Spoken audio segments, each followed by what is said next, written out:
अस्सलाम वालेकुम। मेरे दो बच्चे ने, मेरा नाम शबाना है ते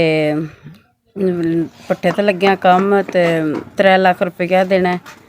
ते जो कुछ कमाई दा दाल रोटी चलदा पिया ओह् एह्दे बिच ही पट्ठे बिच ही लै जांदा जे जा मर के उन्ने की लांदा पिया जिन्ना क दाल रोटी चल जांदा साडा इतना की होंदा है ते पट्ठे आह्ले भी अग्गों दे के राजी नहीं।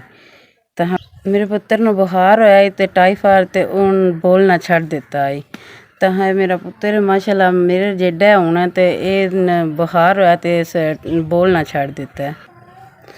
डाक्टरां दा ऑपरेशन दस्सेआ जे ते ना कोई पैसा ते ना कोई दवाई जोगा पैसा ते आखेआ जा माड़े बंदे आं ते मंगेआ दिंदा भी कोई नी जे भला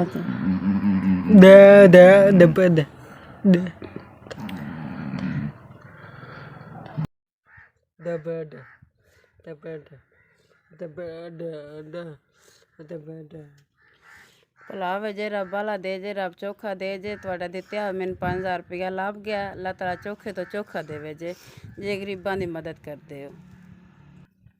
भला होवे जे अल्लाह ताला बाला देवे सुख देवे जे असीं ते कराए तो भी मजबूर आई ते जेह्ड़ा पट्ठे ते जेह्ड़े मंगे दा ओह् पट्ठे बंद होए जे पट्ठे ते जना कम्म करदा ते दाल रोटी चल जांदे हून घरै दा कम्म करीदा ते दाल रोटी कोई चलदी ऐ भई इक दूं दा घर दा कम्म कर लैन्नी आं ते कोई ना ओह्दा बी सर्कट ही चलदा जे खान पीन ही निरा चलदा ते भला होवे तुहाडा रब तां चोखा देवे जे ते तुसें दित्ते न हून बच्चे अपने लै जन्नी आं ते जाके दवाई दौरी करनी आं अस। मेरा बच्चा बोलन लग पेआ ते असीं दवा तो होर की दे सकने आं तुहानूं दवावां ही देवां ते बच्चा मेरा बोलन लग पवे एही बड्डा मेरा बेटा ऐ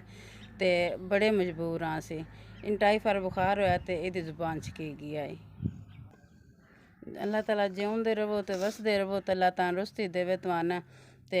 बच्चेआं तुहाड़ेआं नूं भी देवे ते तुहानूं भी देवे ते मदद करदे रवो बच्चेआं इंज ही